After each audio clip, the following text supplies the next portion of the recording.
O áudio que vocês vão ouvir agora é parte do podcast Xadrez Herbal.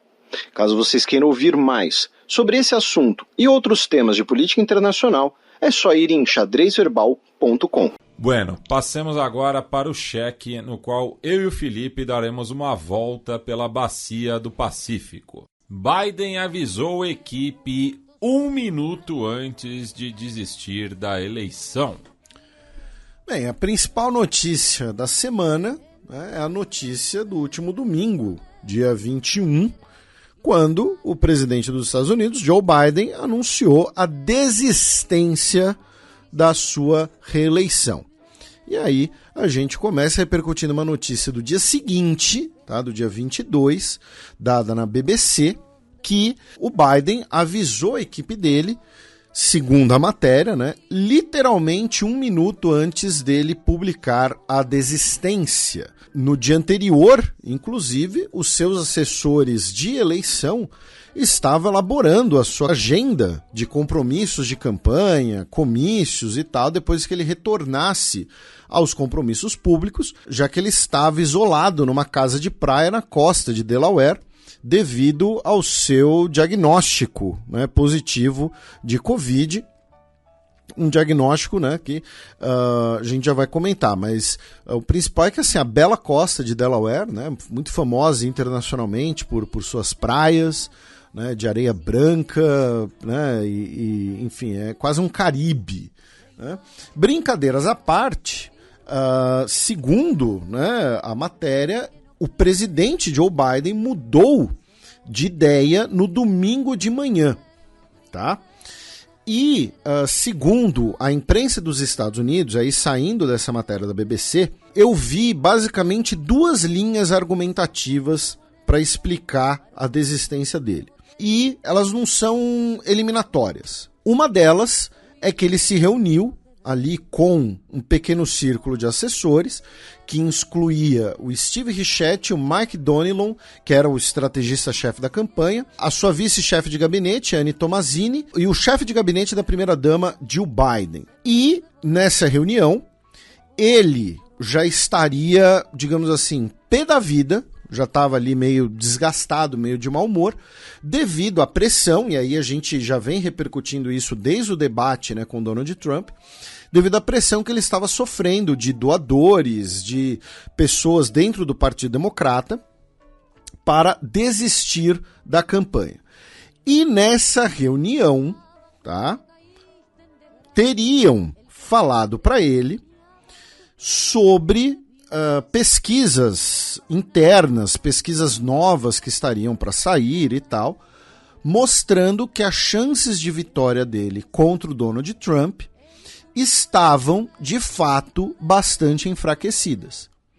Então, nessa reunião, com seus assessores, né, próximos, ele decidiu fazer uma videochamada por volta das 13 horas e 45 minutos do domingo, horário local de Delaware, 1 hora atrás do horário de Brasília, fez uma videochamada com alguns funcionários graduados da Casa Branca que não estavam ali presencialmente e logo depois anunciou então a sua decisão de desistir. Repito, isso é um resumo do que saiu na matéria da BBC e do que principal saiu na imprensa dos Estados Unidos. Então, assim, quais são as 2 linhas argumentativas? Que ele estava pé da vida, desgastado, de saco cheio, sem se sentir parado pelo próprio Partido Democrata, ou pelo menos por parte do Partido Democrata, e que pesquisas internas e pesquisas novas feitas nos estados-chave, né, lembrando o formato, né, das eleições dos Estados Unidos, teriam indicado que ele já não necessariamente seria o homem forte, né, a derrotar o Donald Trump, especialmente depois do debate, né, no mês passado, em que ele, de fato, teve um desempenho muito ruim e se mostrou ali fragilizado. O grande debate, a gente já falou aqui, né, sobre essa questão do seria etarismo ou não, o grande debate é sobre a saúde dele, sobre a capacidade cognitiva dele, porque aí tem uma coisa que é importante lembrar, gente, que assim, o Joe Biden em 2024, pô, ele pode estar excelente, você senta e blá, só que assim, é uma eleição para um mandato de mais 4 anos. Então assim, a pergunta não é como o Joe Biden está em 2024, a pergunta é como ele estará em 2028. E aí se você compara inclusive com ele mesmo, no início do mandato dele, porque aí tem outra coisa, né? Deve ter um trabalho que deve ser dos mais desgastantes do mundo, deve ser presidente dos Estados Unidos. Né? Porque toda hora vai ver. Ser presidente de um país já é um cargo que vai ter muita pressão, muito trabalho. No caso dos Estados Unidos, você ainda tem o fato de ser um império de influência global, aí toda hora vão te acordar na madrugada e falar, e aí, a gente ataca com drone em tal lugar, ó, aconteceu tal coisa, ó, então... Né? Todo mundo pode achar na internet fácil aquelas comparações assim, foto do Obama na posse, foto do Obama saindo do cargo, foto do Bush filho na posse, foto do Bush filho saindo do cargo, né? Então assim... E tem aquela foto do casal, né? O casal que tá saindo da Casa Branca pro que tá chegando, tá sempre aliviado. A Bush é tua, sabe? Então, tem toda uma discussão sobre etarismo, tem toda uma discussão válida, porém o fato é, o Joe Biden, e a gente falou isso aqui, eu mantenho meus comentários, e assim, a desistência dele acaba endossando esses comentários recentes, nem tão recentes, inclusive nossos alguns, né? A gente vai falar mais da Câmara. Mas o Joe Biden teve um desempenho muito ruim e ele deu uma demonstração de fragilidade, né? Então assim... e num cenário em que a candidatura dele já tinha, né, seus altos e baixos. Altos, por um lado, foi a campanha que mais tinha arrecadado dinheiro até agora. Baixos, né, a gente comentou que ele estava com um problema muito grande, especialmente perante o eleitorado jovem não branco. Aí, esse processo, né, de desistência dele está ligado a algo que eu queria chamar a atenção aqui, né, que assim, 4 anos atrás... A gente falou e repercutiu várias vezes nesse momento que havia uma ideia original de que o Joe Biden seria um presidente transicional, era o termo que ele usava, para derrotar o Donald Trump e permitir outra candidatura. E a gente ficou 4 anos falando, peraí, cadê a Câmara? A Câmara ficou escondida, a Câmara não foi trabalhada e tal. Tem gente dizendo que isso nunca foi oficializado, isso nunca foi um compromisso oficial. E aí eu vou pegar as palavras... do repórter de política do New York Times, que é comentarista, né, dos principais podcasts do New York Times, que é o Asted Herdon, e ele tweetou no último dia 10 de junho que era uma discussão, tá? É uma thread, é uma discussão inclusive com o Nate Silver, né, o famoso Nate Silver do 538, né, em que ele fala... Na minha opinião, é ainda pior, ou seja, ainda pior a questão da candidatura inicial dele supostamente ser uma candidatura transicional. Biden, em 2020, intencionalmente sinalizou que ele não seria um candidato à reeleição. Isso foi importante e ajudou a diminuir as preocupações com a idade dele na época. Para dizer agora que oficialmente o incumbente deveria concorrer à reeleição é bobagem. Eles fizeram um gaslighting público, ou seja, enganaram o público, criaram uma situação ilusória e podem ter que pagar por isso. Porque, assim, o Joe Biden, de fato, nunca assinou um documento dizendo não vou concorrer à reeleição. Mas qual era o discurso? Seria o candidato transicional. Sou o cara que vai derrotar o Donald Trump para preservar a democracia. A própria ideia de reeleição do Joe Biden já não era muita preocupação naquele momento, né? 4 anos atrás. O Ron Klain, o ex-chefe de gabinete de Joe Biden, culpou doadores e políticos democratas por expulsarem da disputa eleitoral o único candidato que já derrotou Donald Trump. E isso é interessante de mencionar por conta de outro elemento nessa equação toda, que é o MAGA Mike, por exemplo, o Mike Johnson, presidente da Câmara dos Estados Unidos, que é um republicano, né, MAGA, né? E o próprio Donald Trump também disseram que, eu vou ler o que o MAGA Mike escreveu, o Partido Democrata forçou o nomeado democrata para fora das urnas cerca de 100 dias da eleição. Invalidaram o voto de mais de 14 milhões de americanos que selecionaram Joe Biden para ser o nomeado democrata para presidente. Tá? E, então, basicamente dizendo que o Partido Democrata teria dado um golpe no Joe Biden ao pressionar, golpe entre aspas, né? Lembrando, essa retórica dos republicanos MAGA, né? Make America Great Again. Para forçar o Joe Biden fora da candidatura, então, que não seria um partido democrático, que não seria um partido pela democracia, e eles continuam. Se o Joe Biden não está apto a disputar a eleição, ele não estaria apto para servir como presidente.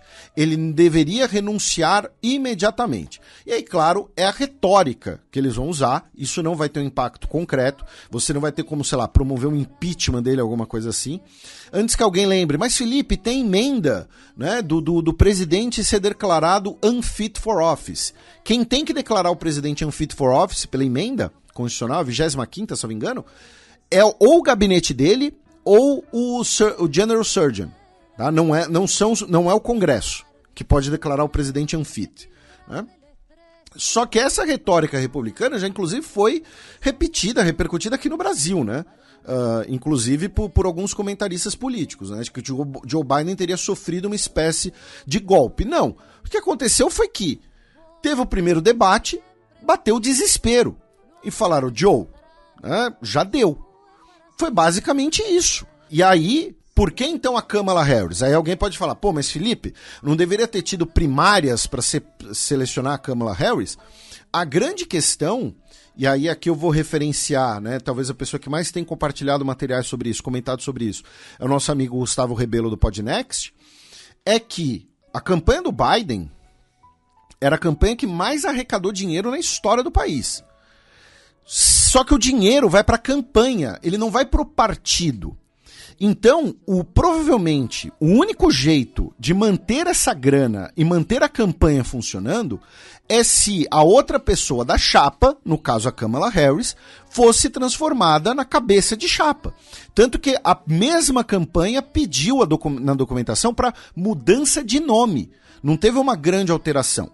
Só que mesmo isso tem uma discussão legal, se a grana pode ser utilizada, e os republicanos já disseram que vão questionar o uso dessa grana toda. Né? E também pensando, né, nas pesquisas, né, antes mesmo da desistência do Biden, teve uma pesquisa publicada na quinta-feira passada, dia 18 de julho, pela Economist e YouGov, no qual 79% dos democratas apoiavam a candidatura da Kamala no lugar do Biden. Pois é, então assim, aquele debate foi um desastre, gente.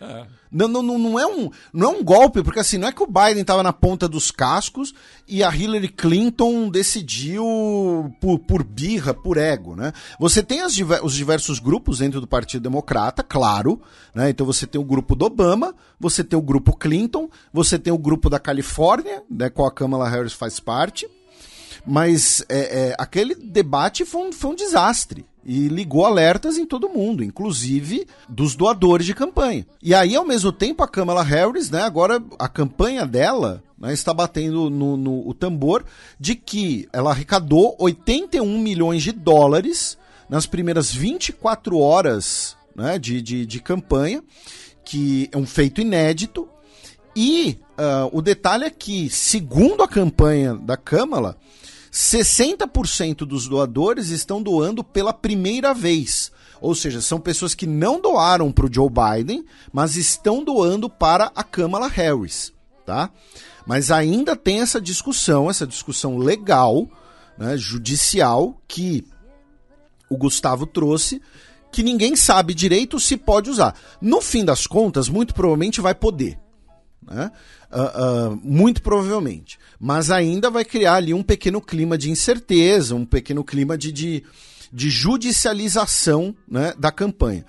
No total, meu caro Matias, a campanha Joe Biden / Harris, né, já arrecadou 284.119.7 $694,88. É uma grana razoável. Considerável. Outro detalhe interessante é que a Kamala Harris ela vai ser oficializada, né, a candidata pelo Partido Democrata, na convenção partidária, que será em Chicago, exatamente no mesmo local onde teve a mais trágica, digamos assim, convenção partidária democrata, que saiu porradaria e tudo mais, via os delegados, não vai ter primárias, como a gente mencionou.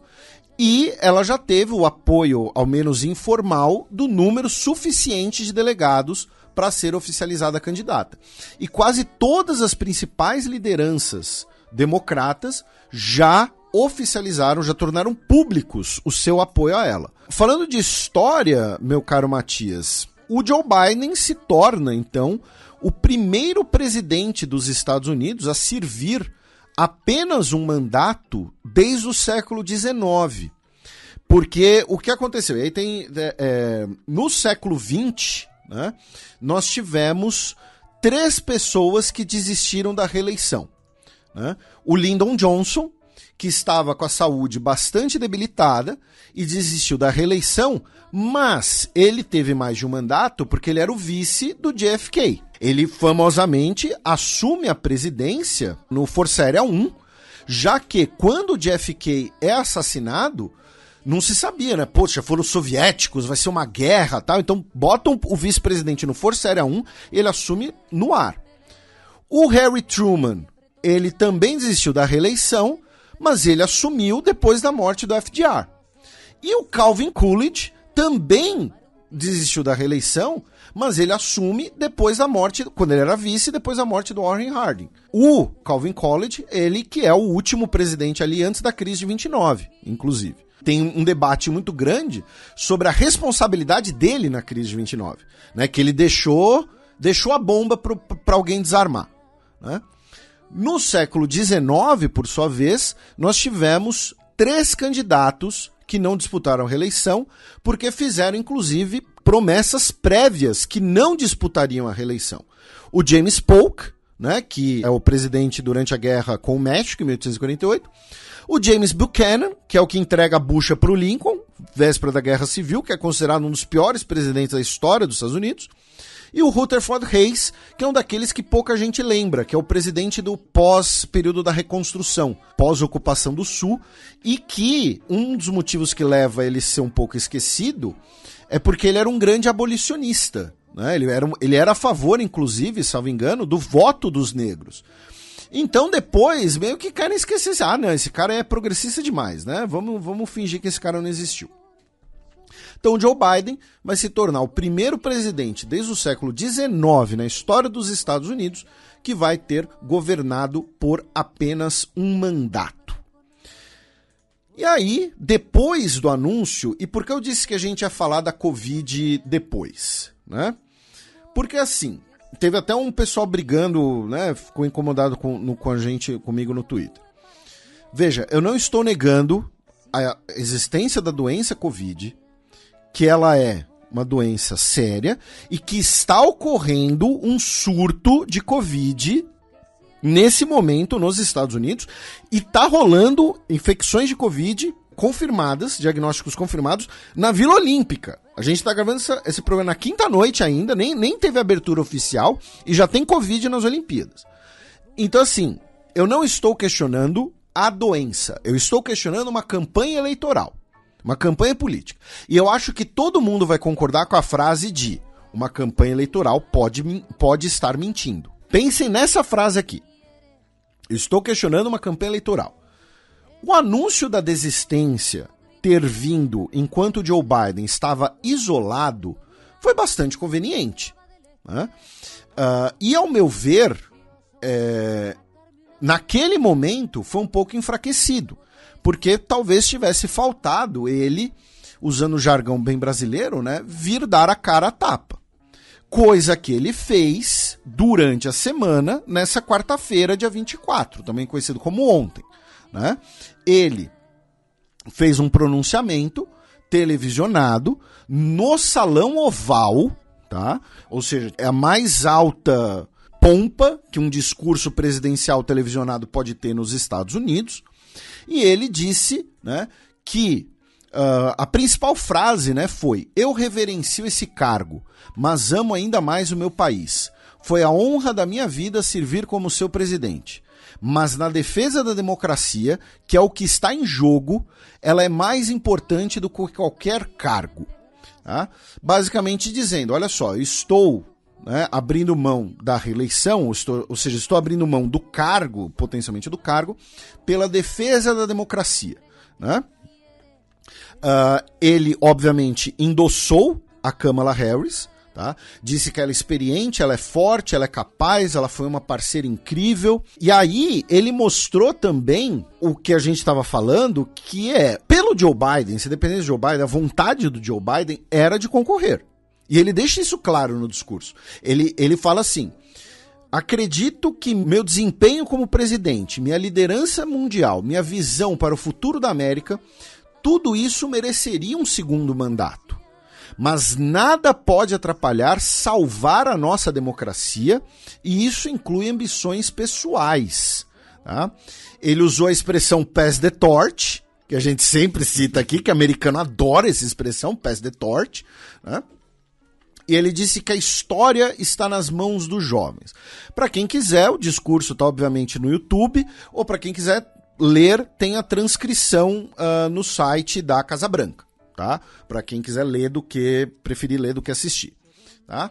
Então, esse discurso acabou compensando essa falta de dar a cara a tapa. E ocorreu um negócio curioso, né, que assim, é parecido com aquela coisa que é compreensível da psicologia humana, né? Mas assim, às vezes quando uma pessoa morre, parece que ela virou santo. No dia seguinte ela vira santo.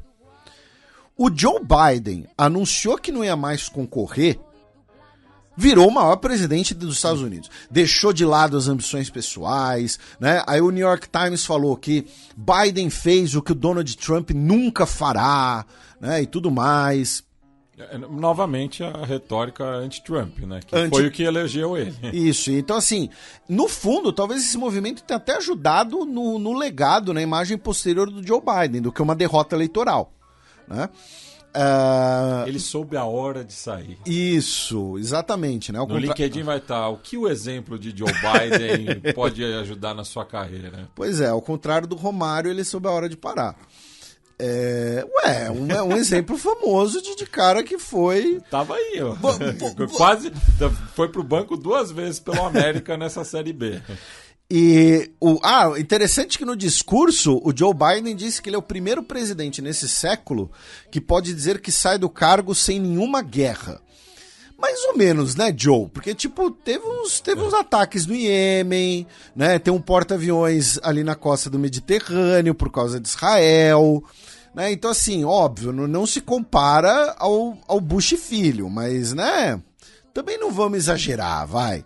Enfim, então já teve essa onda, né, de comoção em torno do Joe Biden. Aí vamos falar um pouquinho da Kamala Harris. E aí eu quero lembrar uma coisa que você sempre trouxe aqui, né? Que é o fato de que, assim, a Kamala Harris é uma mulher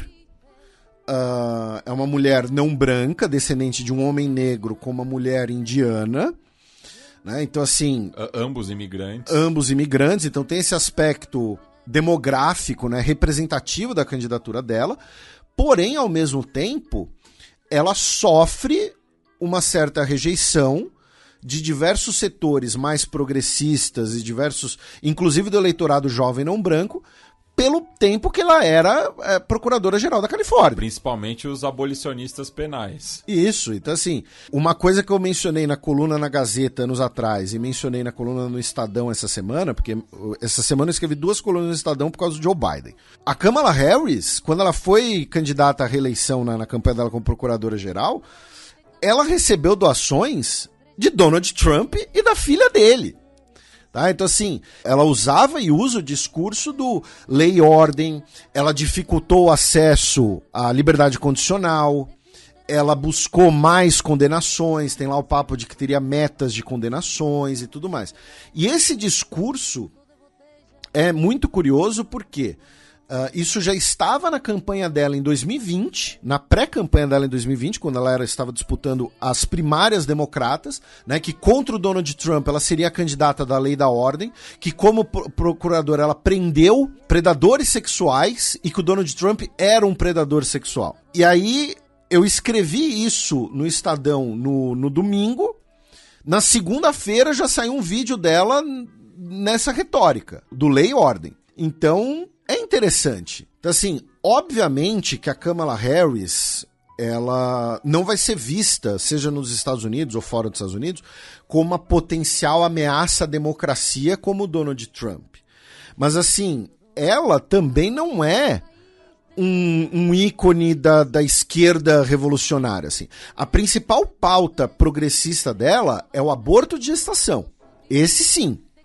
Isso a gente pode esperar muito na campanha dela, a questão do Roe versus Wade e o acesso ao aborto de gestação, mas outras questões, e aí vamos lembrar, né, lá na Guatemala falando para os imigrantes não irem para os Estados Unidos, tá? Questões como migração, questões mesmo envolvendo talvez drogas, né? O que convencionou-se a chamar de drogas, né?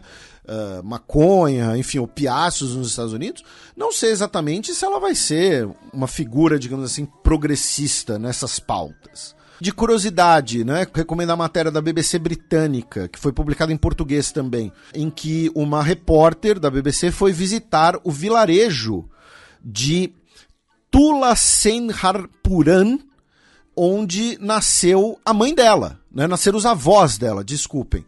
E o vilarejo tem um pôster gigante da Kamala Harris lá. Eles vão fazer, inclusive, campanha de puxar voto para ela lá. Vão fazer bolo na praça com a Kamala Harris e tal, e vão puxar voto para a Kamala.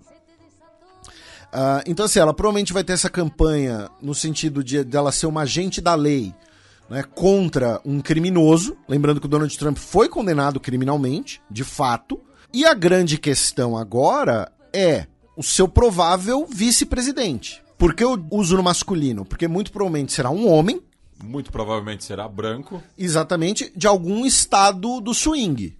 Né, algum estado swingueiro. Que é o mesmo motivo da escolha da Kamala 4 anos atrás. E a gente falava aqui, mesmo nas primárias, antes da Kamala ter sido confirmada, eu e você, a gente já especulava, falava, gente, ela é a escolha óbvia, porque ela é tudo que o Joe Biden não é. Né? Ela é uma mulher jovem, não branca, né, filha de imigrantes recentes, então... ela muito provavelmente vai escolher. E aí se fala muito do governador da Pensilvânia, né, o Josh Shapiro, como potencial vice dela. Né? Tem vários outros nomes, claro, ainda está numa especulação. Né? A grande questão do Josh Shapiro, ao meu ver, que claro que ele pode ser escolhido para ser o vice, mas é que ele está no início do primeiro mandato dele. Né? Então... ele abrir mão do governo da Pensilvânia logo no começo, não sei se é tão interessante. E ele é um cara que também vem do judiciário. Ele não é exatamente um grande complemento, assim, a Kamala Harris. Ele seria escolhido mais pelo fato dele ser da Pensilvânia, que é um estado importante, né, no sistema eleitoral dos Estados Unidos. E outra coisa, meu caro Matias, a campanha da Kamala Harris já tem música oficial. Sabe qual é? Beyoncé. Beyoncé com Freedom. Querendo ou não, a Kamala Harris se tornar candidata é uma nova campanha. É uma campanha do zero agora. Por isso que mesmo as pesquisas que saem agora ainda vão ser um pouco imprecisas. Você ainda vai demorar um pouco para captar o eventual impacto ou não da Kamala. Mas agora, que você tem um hype diferente, né, especialmente aí em setores ligados, mulheres artistas, voto feminino, né, essas pautas, certamente você vai ter uma renovação em relação ao Joe Biden. Né? E repito, tá, o Joe Biden, ele não sinalizava que seria candidato à reeleição e deveriam ter mantido isso do zero. Tem gente... eu não vou me lembrar agora o nome, foi um comentarista da CNN dos Estados Unidos, que ele falou que é possível que esperaram até o último minuto para o Joe Biden deixar de ser candidato para evitar um racha interno no Partido Democrata, para não dar mais tempo de ter uma primária, ou seja, que foi de propósito. Pode até ser. E se foi, é uma manobra até inteligente. Né? E aí manda eu e você calar a boca, porque a gente está falando que não deveria ser o Joe Biden desde o início. Mas, ao mesmo tempo, vou repetir, o Joe Biden gostaria de ser candidato. O discurso dele foi de que eu gostaria de ser candidato. Então, assim, sobre a desistência do Joe Biden, o discurso e a Kamala Harris, acho que são os principais. Ah, mas Felipe, o que a gente pode esperar da política externa da Kamala Harris? Gente, não dá pra saber ainda, né? Então assim, não. E aí vem o discurso, né, na internet brasileira, teve os memes e tal, de que a Kamala e o Trump seriam a mesma coisa, ou de que agora vai ter uma mulher negra bombardeando o Iêmen por representatividade, coisa assim. E só um detalhe, né? Porque já colocam, os trumpistas já colocam em xeque a negritude da Kamala, porque ela também é indiana, como se fosse a escolha de Sofia, assim. Ela tivesse que escolher entre ser uma mulher do sul da Ásia ou uma mulher de origem africana, como se ela não pudesse ser as duas coisas. Chama miscigenação. Pois é. É um fenômeno curioso. E outra coisa que, assim, eu não duvido que daqui a pouco começa um movimento tipo que tinha que o Obama era queniano, sabe? Assim, cadê a certidão de nascimento? Justamente pelo fato dela ser filha de pai e mãe imigrantes, já tem essa questão chauvinista também, de que ela não é uma de nós. Uma assim. Verdadeira americana. Enfim. Ninguém fala que a mãe do Trump é escocesa. Então, assim, mas sobre essa questão da Kamala ser mais do mesmo ou não, primeiro, né, é claro, e isso a gente falou quando o Biden foi eleito. Eu sei que eu fico referenciando muito o que a gente falou antes, mas são por dois motivos. Primeiro, o fato de que já são 9 anos de programa, né, e tem ouvintes que nos acompanham desde o início e somos muito gratos a eles. E segundo, o fato também, assim, da gente às vezes precisar defender o nosso próprio trabalho, né, com às vezes conteúdos não tão bons por aí, ganhando atenção também. Mas quando o Joe Biden foi eleito, a gente falou aqui que não se podia esperar grandes guinadas em algumas pautas, como a questão da migração mesmo, e não tivemos uma grande guinada. Então, se a Kamala Harris ela vai representar uma grande guinada, uma grande transformação, não vai representar uma grande guinada ou uma grande transformação. Tá? Isso não quer dizer, primeiro, que não possa existir nuances, tá? E nuances podem ser importantes. E segundo, que como latino-americanos, nesse momento da história, é inegável que o Donald Trump seria um elemento muito mais prejudicial para as instituições democráticas latino-americanas do que a Kamala Harris. Porque o fato existem hoje 2 governos eleitos em plataformas de esquerda e centro-esquerda na América Latina, governo Lula no Brasil e governo Arévalo na Guatemala, que só assumiram por pressão do governo dos Estados Unidos. Não só, mas com um componente importante de pressão dos Estados Unidos. Não foi só o Xandão que garantiu a posse do Lula, gente. Tá? A gente não pode ter essa ilusão. E na Guatemala foi ainda mais importante, considerando que a Guatemala tem um cenário ainda mais complicado ligado às suas instituições e ligadas à perseguição a movimentos de esquerda. Né? Literalmente, a última vez que a Guatemala tinha tido um presidente de esquerda foi o pai do atual presidente na década de 1950. Então, isso é inegável. Tá? Então assim, a mesma coisa. Aí teve as piadas lá com axé Kamala, coisas assim no Twitter. E de fato, assim, ela não. Do ponto de vista de representatividade, é claro que ela vai importar bastante, ela importa bastante. Do ponto de vista de mudanças, guinadas grandes na política externa dos Estados Unidos, não esperemos grandes mudanças.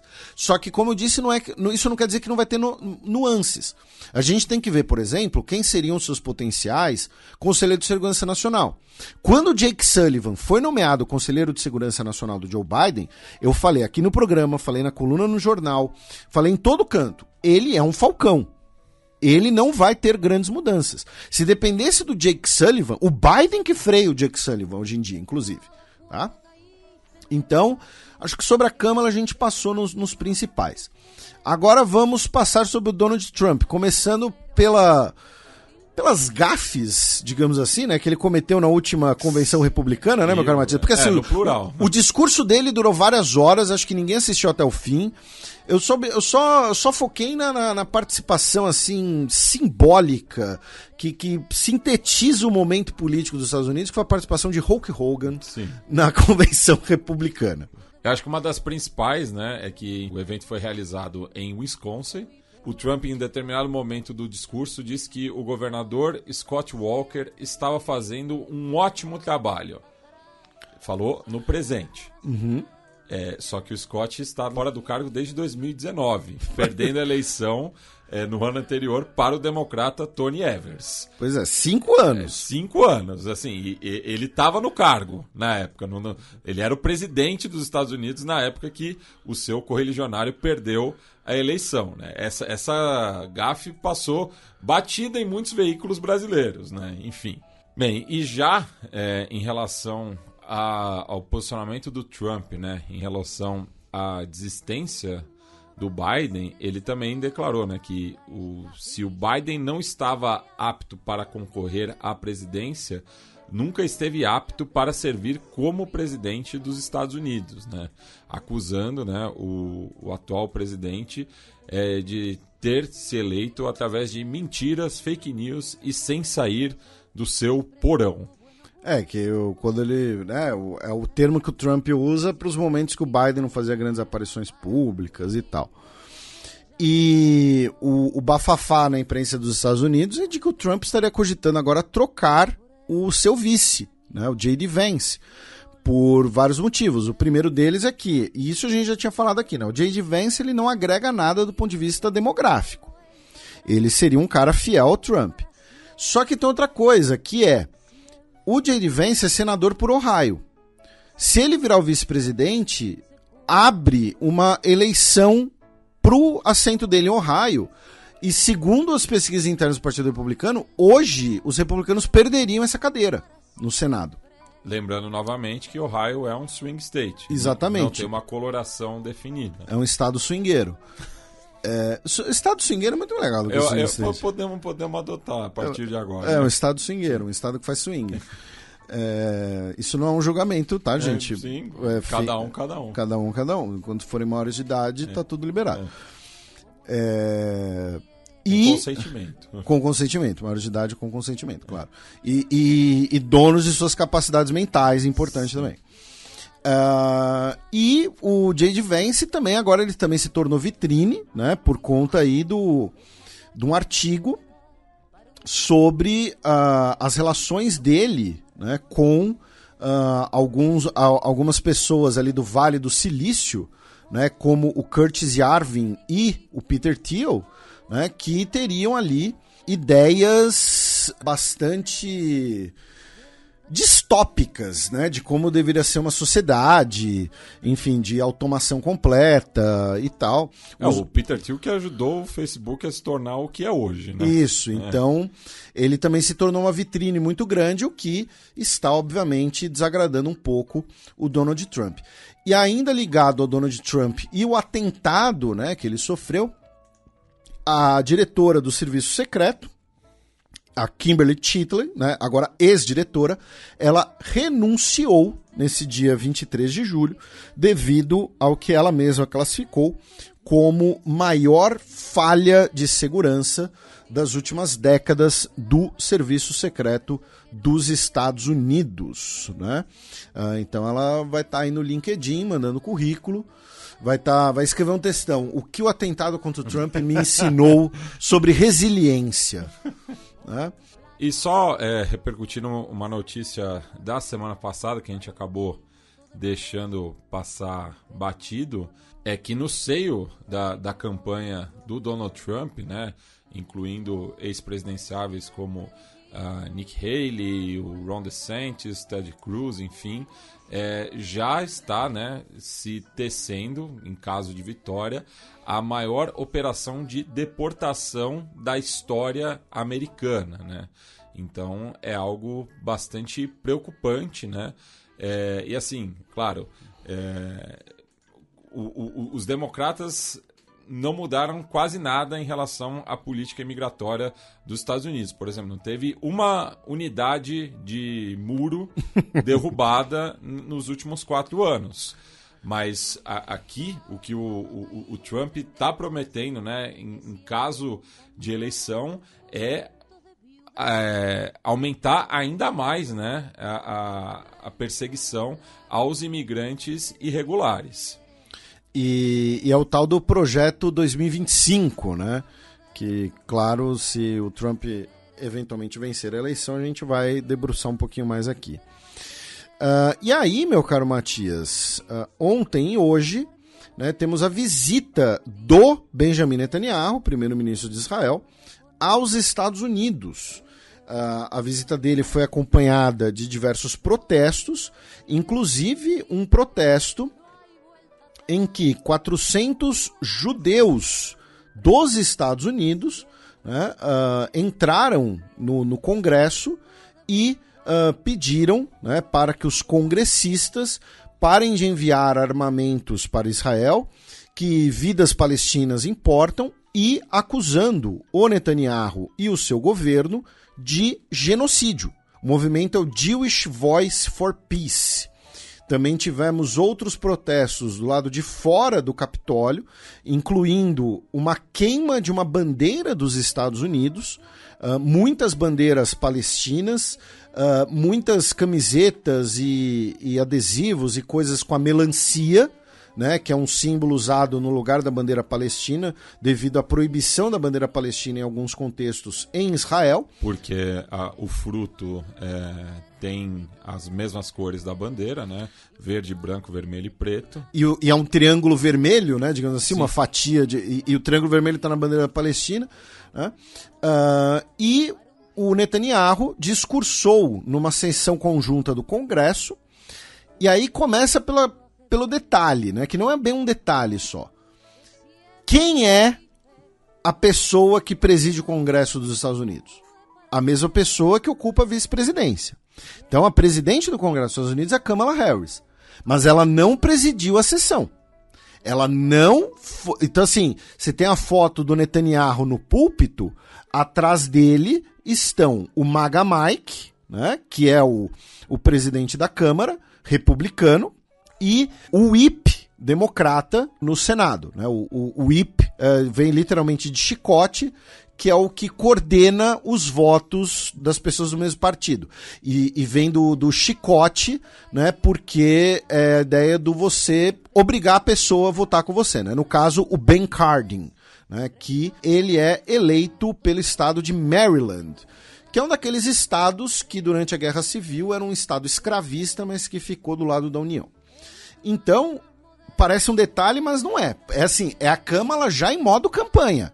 Tá? E hoje mesmo, né, no perfil da vice-presidência, ela publicou um comunicado, né, condenando os atos realizados ontem, né, dos manifestantes, né, condenando o que ela chamou de desprezíveis e não patrióticos, condenou qualquer indivíduo que se associou à brutal organização terrorista do Hamas e pichações, né, com retórica pró-Hamas e antissemitas. Também condenou a queima, né, de bandeiras americanas, que é um símbolo dos nossos mais altos ideais como nação e que representa uma promessa da América. E diz que apoia, né, o direito ao protesto pacífico, mas sejamos claros, que o antissemitismo, o ódio e a violência ou qualquer dessas coisas não tem lugar na nossa nação. E o discurso do Netanyahu, né, ele foi muito aplaudido por parlamentares de ambos os partidos, pela sessão conjunta do Congresso, e ele usou, assim, ele fez o mesmo tipo de coisa que o Donald Trump começou a fazer, o Joe Biden imita o Donald Trump, que é trazer convidados, né, botar os convidados ali não sei se seriam camarotes, né, ali nos andares superiores, e referenciar esses convidados, né? Então tinha uma mulher que foi resgatada, foi tomada como refém resgatada de Gaza, familiares de soldados israelenses que morreram. O Elon Musk estava lá, né? O Elon Musk que inclusive voltou atrás na promessa dele de contribuir com a campanha republicana. Por quê? Porque os republicanos não estão nem aí para carro elétrico. Então, assim, o Elon Musk, se depender dele, ele vota, ele é Donald Trump, ele é republicano, conservador, bibibi, bobobó. Só que não é o pessoal que vai financiar, que vai subsidiar os carros elétricos dele. E curiosidade, né, meu caro Matias, só para mencionar, semana passada a gente falou que o Elon Musk tem uma questão pessoal com questões ligadas à população trans devido à filha dele. E nessa semana ele basicamente confirmou o que a gente disse, né? Ele numa entrevista, na verdade não era para ser uma entrevista, né? Foi vendido como um bate-papo entre ele e o Jordan Peterson, e ele falou que o filho dele morreu para o vírus woke, né? No caso referenciando a filha dele, que é uma mulher trans hoje, e ele vai destruir o vírus woke, né? Então é isso. Elon, terapia, você pode pagar, você tem grana, tá? Se você não puder pagar, ó, tem no SUS. Não tá? tem SUS nos Estados Unidos. Putz. Será que não tem na África do Sul? Não Capaz, sei. né? Capaz não de sei. ter. Então, tivemos o discurso do Netanyahu. O Netanyahu, no discurso dele, ele comparou o Hamas aos nazistas, inclusive ele usou uma frase do Winston Churchill, né, porque o Churchill, né, no contexto ali do envio de armamento dos Estados Unidos para a Europa, né, o Churchill falou assim: nos deem as ferramentas e nós finalizaremos o trabalho. E o Netanyahu, ao criticar a demora em mandar armamentos para Israel, disse: nos deem as ferramentas mais rapidamente e nós terminaremos o trabalho mais rapidamente. Ele disse que Israel luta pela segurança dos Estados Unidos. Ele criticou a presença do Irã, a ameaça do Irã, melhor dizendo, e disse que os protestos que ocorriam eram manifestações financiadas pelo Irã e que as pessoas eram idiotas úteis do Irã. Ele elogiou, né, o Joe Biden, disse que o Joe Biden foi para Israel para ficar conosco na nossa hora mais escura, né? Olha, eu desconfio que a hora mais escura da história de Israel foi em 1973, mas tudo bem. Ele precisa, né, manter a legitimidade do governo dele e do discurso dele. Mas, ao mesmo tempo, ele, na sessão conjunta, elogiou o Trump. Então, assim, ele elogiou todo mundo porque ele sabe que quem quer que vença a eleição, ele vai ter que negociar, né? Vai ter que conversar. Ele disse que Jerusalém nunca mais será dividida, né? Ou seja, criticando eventuais planos que, né, vejam um Estado da Palestina com capital em Jerusalém Oriental, né? E é importante mencionar que o que ele falou sobre ajuda humanitária, né, a entrada de ajuda humanitária na faixa de Gaza foi mentira. Tá? Inclusive, mentira factual deliberada numérica, né? Então, por exemplo, ele disse que Israel permitiu que mais de 40 mil caminhões de ajuda entrem em Gaza. Se você quiser o número exato, até o momento do discurso foram 28.018 caminhões. Tá? Então, assim, o que ele falou sobre a entrada de ajuda humanitária em Gaza é mentira, não tem outra palavra. Ele voltou, né, a usar a justificativa, né, o discurso, né, de que Israel não atingiu civis, que Israel envia milhões de folhetos para que as pessoas saiam, né, das zonas que serão bombardeadas e tudo mais. Ele usou muito do discurso dele para se defender dos comentários, né, tanto da opinião da Corte Internacional de Justiça, quanto dos pareceres da Corte Internacional de Justiça sobre a acusação da África do Sul de genocídio, né, ele usou esse discurso para se defender. E a Rashida Tlaib, a deputada de origem palestina.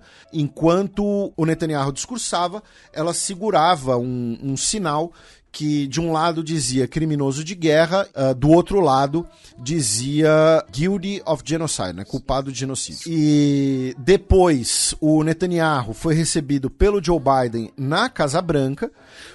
A Casa Branca disse que eles conversaram sobre um cessar-fogo e um acordo para a libertação de reféns, né, que agora muito provavelmente vai se tornar o grande foco do Joe Biden, né, para ele dizer que esse vai ser o legado, né, dele. E depois o Netanyahu se encontrou a portas fechadas com a Kamala Harris. Então é importante mencionar isso também. Agora, meu caro Matias, a gente vai passar rapidamente por outras notícias, né, dos Estados Unidos. Começando por uma notícia que ia ser comentada aqui no programa pelo nosso querido Marco Gomes, porém foram tantas coisas que a pauta acabou caindo, né? O Joe Biden derrubou a pauta do Marco Gomes, mas a gente provavelmente vai recebê-lo em breve, ele que é sempre muito atencioso com a gente, já que tivemos no final de semana, né, a paralisação de cerca de 8 milhões e meio de computadores de corporações rodando Windows, incluindo aí paralisações de aeroportos, bancos, hospitais, né? Eu uso um banco, né? O meu banco é um banco vermelho, começa com B. É o mesmo que o meu, infelizmente. Então, aí eu fui fazer um pagamento e não consegui fazer o pagamento, tal. Eu fiquei falando, mano, que porcaria é essa, tal, até entender o que estava acontecendo, né? Eu fui sair para almoçar sem saber, mas não deu nada porque já tinha passado, mas imagina o desespero. Pois é. Foram milhares de voos afetados. Atingiu a American Airlines, a Delta e a United, né? 3 das maiores companhias aéreas. Alguns aeroportos na Europa também. Sim. E o prejuízo foi calculado na casa dos 10 bilhões de dólares, B de bananada. E por quê? Porque a empresa CrowdStrike, ela mandou uma atualização de segurança para esses computadores corporativos que causou o crash, tá? E aí causou uma epidemia de tela azul da morte pelo mundo.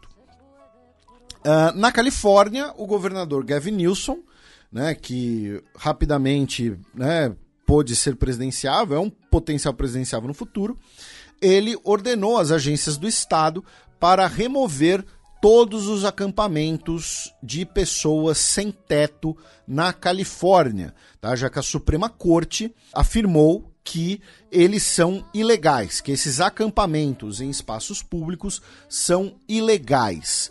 Algumas estimativas colocam que é na Califórnia que está 1/3 da população sem teto dos Estados Unidos. Aí a gente vai girar rapidamente pelo Pacífico, começando pelas Filipinas, com 3 notícias. A primeira delas é que o governo das Filipinas baniu as empresas filipinas de offshore gaming, tá? Já que tem muitas empresas nas Filipinas que são servidores ou operam jogos de azar para o público chinês, incluindo o que no Brasil se convencionou chamar, né, de jogo do tigrinho. Né? E o presidente Ferdinand Marcos Jr., o Bong Bong Marcos, proibiu, então, a operação dessas empresas de offshore gaming. A outra notícia é que China e Filipinas anunciaram um arranjo provisório, né, para a navegação no Mar do Sul da China, incluindo as missões de abastecimento ao Sierra Madre, né, aquele navio velho, encalhado, que as Filipinas usam de base militar. Então, ambos os lados não abrem mão das suas reivindicações, tá? Porém, estabeleceram esse modus vivendi, né? Usando a expressão latina do direito para parecer que eu sou chique. E a outra notícia é que o tufão Gaemi deixou pelo menos 20 pessoas mortas nas Filipinas e 2 pessoas mortas em Taiwan essa semana. Passando rapidamente pela Coreia do Sul, o ministro de Relações Exteriores de Belarus visitou o país essa semana, a primeira visita desse tipo na história, para discutirem o quê? A cooperação em segurança e militar. Né? Certamente ligado a guerra na Ucrânia, invasão da Ucrânia pela Rússia, fornecimento de munições. E agora a gente vai passar por uma notícia também de tema militar, mas ligada à China, já que pela primeira vez bombardeios de longo alcance, bombardeios estratégicos da Rússia e da China realizaram uma patrulha conjunta pelo Estreito de Bering. Eles deram um beijinho assim, no espaço aéreo dos Estados Unidos. Tá? Caças dos Estados Unidos e da Força Aérea Canadense, né? Da Real Força Aérea Canadense, né? Porque assim, né? O Canadá oficialmente é uma monarquia, né? O rei Carlos III é o chefe de Estado. Pois é, né? Essas bizarrices. Enfim, caças da Real Força Aérea Canadense e da Força Aérea dos Estados Unidos, né, levantaram voo para interceptar e acompanhar os bombardeios chinês e russo. No Vietnã, faleceu o Nguyen Phu Trong, desculpem.